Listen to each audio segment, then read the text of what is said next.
You know, eco-friendly is eco-friendly if you understand it and relate to it in its true sense is what we've been doing ever since. We're a frugal nation. We're a nation that has lived up and brought up on ration. So it's not one of those things that we've had plenty. So effectively, when we talk about that same relationship, or we talk about that same attitude, mental attitude to our resources, to our natural resources, I think you become eco-friendly subconsciously. The West gives it a name and therefore it becomes sexy, and everybody starts pining over this eco-friendly, sustainable, green architecture stuff. A lot of it is greenwash in the sense that people don't believe what they're doing and why they're doing it. They just want medals, they just want certificates in place.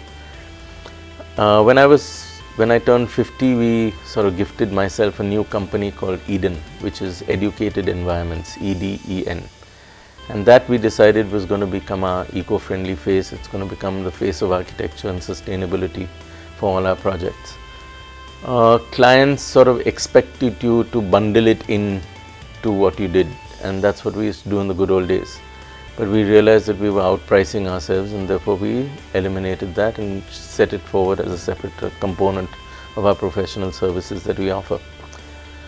I think the important thing about the environment is really going back to fundamentals.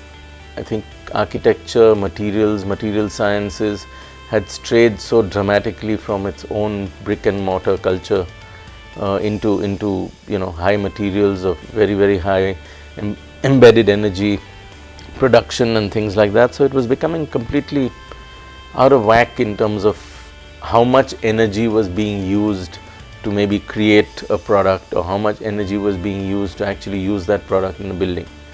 And if you go back to fundamentals, if you go back to the way we grew up in our lives, or we see the way villagers operated, I think it's important to learn those concepts from them and practice them. So it's really fundas that we're talking about.